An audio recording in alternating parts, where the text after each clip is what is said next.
अस्सलामुअलैकुम, रक्स न्यूज़ के साथ मैं हूँ अस्मा गुल और मैं हूँ मोहम्मद हम्माद। हेडलाइंस आपने जानी है, बढ़ते हैं खबरों की तफसीलात की तरफ। सबसे पहले आपको अहम खबर से आगाह करते चलें कि गुजरांवाला में अलीना शॉपिंग मॉल के करीब लकड़ियों और टायर स्क्रैप के गोदाम में आग लग गई। रेस्क्यू की 3 गाड़ियां का आग पर काबू पाने का अमल ऑपरेशन जारी है। इस हवाले से मजीद जानेंगे हम अपने नुमाइंदे नईम गुजर से। जी नईम, आगाह कीजिएगा कि हादसा कैसे पेश आया और इसमें कोई जानी और माली नुकसान तो नहीं हुआ? जी बिल्कुल, जीटी रोड पर अलीना शॉपिंग मॉल के करीब लकड़ी और टायर स्क्रैप गोदाम में आग भड़क उठी, जिसने गोदाम के बड़े हिस्से को अपनी लपेट में ले लिया। वाक़े की इत्तला पर रेस्क्यू फायर फाइटर ने आग पर काबू पाने के लिए फायर फाइटिंग ऑपरेशन शुरू कर दिया। रेस्क्यू ज़राए के मुताबिक आग से लाखों की लकड़ियां और टायर जलकर खाकस्तर हो गए और फायर फाइटिंग ऑपरेशन में रेस्क्यू की 3 गाड़ियां हिस्सा ले रही है। रेस्क्यू ज़राए के मुताबिक आग लगने की वजह ताहाल मालूम नहीं हो सकी। जी ठीक है, अभी तक आग लगने की कोई वजह मालूम नहीं हो सकी, जबकि अभी तक सिर्फ माली नुकसान की इत्तला मिली है। हमें नईम गुजर अपडेट कर रहे थे। बहुत शुक्रिया नईम, हमें अपडेट करने का। वजीराबाद के इलाका अहमदनगर चट्ठा में मुसाफिर वैन को आग लग गई। आग लगने से मुसाफिर वैन जलकर खाकस्तर हो गई। रेस्क्यू ज़राए का कहना है कि आग से कोई जानी नुकसान नहीं हुआ, जबकि वैन मुकम्मल तरह से खाकस्तर हो गई है। आग लगने की वजह ताहाल मालूम ना हो सकी। आगे बढ़ेंगे और आपको बताएंगे कि मुत्तहिदा नान रोटी एसोसिएशन ने कीमतों में खुद इजाफा करते हुए रोटी 2 रुपए इजाफे के बाद 8 रुपए की कर दी है, जबकि नान 3 रुपए इजाफे के बाद 15 रुपए का कर दिया है। शहरियों ने मुत्तहिदा नान एसोसिएशन की तरफ से खुद इजाफे पर शदीद रद्द-ए-अमल देते हुए कहा कि इस तरह गरीब भूखा मर जाएगा। उधर डिप्टी कमिश्नर लाहौर दानिश अफजाल का कहना है कि नान रोटी की कीमतों में इजाफे का कोई नोटिफिकेशन जारी नहीं किया। सदर मुत्तहिदा नान बाई एसोसिएशन मोहम्मद आफ्ताब असलम का कहना है कि गंदम की कीमत 1400 रुपए से बढ़कर खुद कीमत 1800 रुपए मन है, जबकि फाइन आटे के थैले की कीमत 3900 रुपए से बढ़कर आज खुद 4500 रुपए है। 20 किलो आटे का थैला 805 की बजाय 1050 रुपए है। ऐसे में रोटी और नान कम कीमत में कैसे बेचे जा सकते हैं? आटा भी महंगा हुआ और रोटी 2 रुपए महंगी करने की बात है, जबकि नान 2। पाकिस्तान में कोरोना वायरस के मजमूई केसेस की तादाद 2,28,474 तक पहुंच गई। एक दिन में मजीद 93 अफराद जान की बाजी हार गए। अमवात 4,712 तक पहुंच गई। सेहतियाब होने वाले मरीजों की तादाद में भी रोज बरोज इजाफा होने लगा। अब तक 1,29,830 मरीज मुकम्मल सेहतियाब हो चुके हैं। इस हवाले से मजीद अपडेट जानेंगे हमारे नुमाइंदा शुएब अहमद से। जी शुएब, बताइएगा नेशनल एंड कमांड ऑपरेशन ने कौन से नए आदाद-ओ-शुमार जारी किए हैं? जी बिल्कुल, national command and operation centre के नए आदाद-ओ-शुमार के मुताबिक गुज़श्ता 24 घंटे के दौरान 3,191 नए केसेस सामने आए, जिसके बाद केसेस की मजमूई तादाद 2,28,474 तक पहुँच गई है। सिंध में मुतासरा अफराद की तादाद सबसे ज़्यादा है, जहाँ मजमूई केसेस 92,306, पंजाब में 81,317, खैबर पख्तूनख्वा में 27,843, इस्लामाबाद में 13,409, बलोचिस्तान 10,766, गिलगित बल्तिस्तान में 1,545 और आज़ाद कश्मीर में केसेस की तादाद 1288 है। तर्जमान के मुताबिक एक दिन में मज़ीद 93 अफराद जहाँ की बाजी हार गए, जहाँ भाग अफराद की तादाद 4,712 हो गई है। नेशनल कमांड एंड ऑपरेशन का कहना है कि मुल्क भर के 729 अस्पतालों में 5,130 मरीज ज़ेरे इलाज हैं। अब तक 1,29,830 मरीज मुकम्मल तौर पर सेहतियाब हो गए हैं। गुज़श्ता 24 घंटों में 25,527 अफराद के टेस्ट किए गए। मुल्क भर में मजमूई तौर पर 13,98,352 अफराद के टेस्ट किए जा चुके हैं।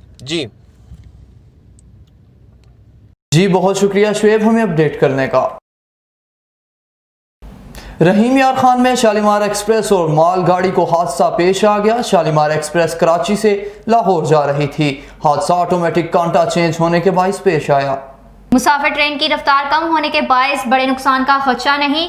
जेठा भुट्टा स्टेशन के करीब हादसे के बायस दोनों साइड की रेलवे ट्रैफिक मुअत्तल कर दी है।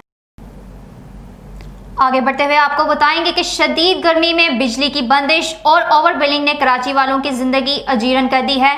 कहीं 6 से 8 घंटे तो कहीं 8 से 10 घंटे बिजली गायब हो रही है।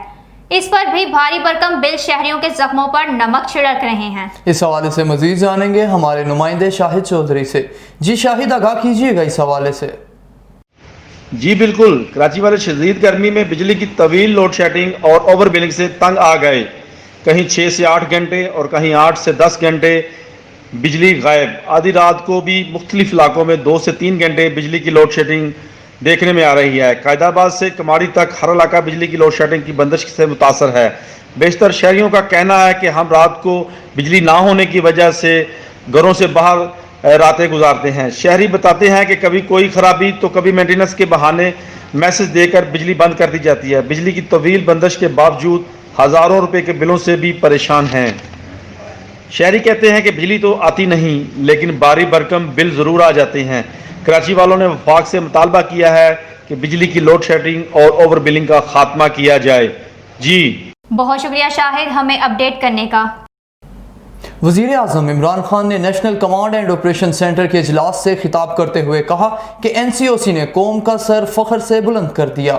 وزیر اعظم عمران خان نے کہا کہ NCOC نے مشکل وقت میں قوم کی رہنمائی کر کے اپنی اہمیت ثابت کر دی.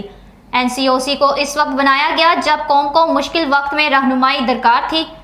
اس نے مشکل وقت میں قوم کی رہنمائی کی. اجلاس میں عسکری حکام، وفاقی وزراء اور معاونین کی بھی شرکت ہوئی. وزیر اعظم کو NCOC کے امور اور 100 روزہ کارکردگی پر بریفنگ بھی دی گئی. آپ کو بتاتے چلیں کہ جعلی ڈگریوں کے معاملے پر شاہد خاقان عباسی بھی بول پڑے. تمام تر ذمہ داری سول ایوی ایشن اتھارٹی پر ڈال دی. کہا کہ 860 میں سے 262 پائلٹس کے لائسنس مشکوک ہیں.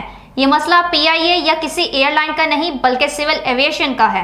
ان کا مزید کہنا تھا کہ جو ریگولیٹر ہے وہ لائسنس جاری کرتا ہے. سفارش سے نوکری دینے اور لینے والے دونوں ذمہ دار ہیں. سابق وزیر اعظم نے تجویز دی کہ فہرست میں شامل 262 پائلٹس کو شوکاز نوٹس جاری کر کے صفائی کا موقع دینا چاہیے. اگر کسی پائلٹ نے امتحان میں نقل کی ہے ان کو فارغ کرنا چاہیے.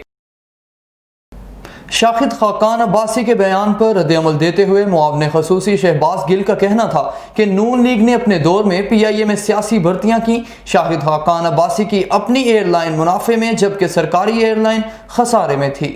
تب ایک کے ساتھ ایک فری کی آفر لگی ہوئی تھی. جعلی لائسنس کا دفاع ظاہر کرتا ہے کہ یہ معاملہ بھی ان کی کرپشن پر ختم ہوگا. ان کا مزید کہنا تھا کہ پرانے دور حکومت کے دوران PIA میں بھرتیوں کی مشکلات کا سامنا موجودہ دور حکومت کو کرنا پڑ رہا ہے. آپ کو اہم خبر سے آگاہ کرتے چلیں کہ چائلڈ پروٹیکشن بیورو کی درخواست پر لاہور کے نجی اسکول میں طالبات کو جنسی ہراساں کرنے کے واقعہ کا مقدمہ درج کر لیا گیا. Chairperson child protection bureau Sara Ahmed کی ہدایت پر بیورو کے آفیسر احتشام ارشد کی مدعیت میں تھانہ غالب مارکیٹ پولیس نے مقدمہ درج کیا.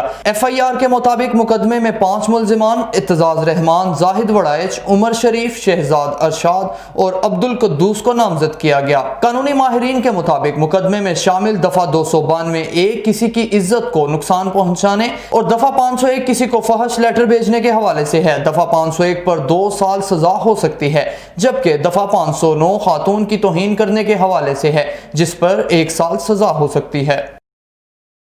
خبریں بھی اور بھی ہیں مگر اس بریک کے بعد ہمارے ساتھ رہیے گا.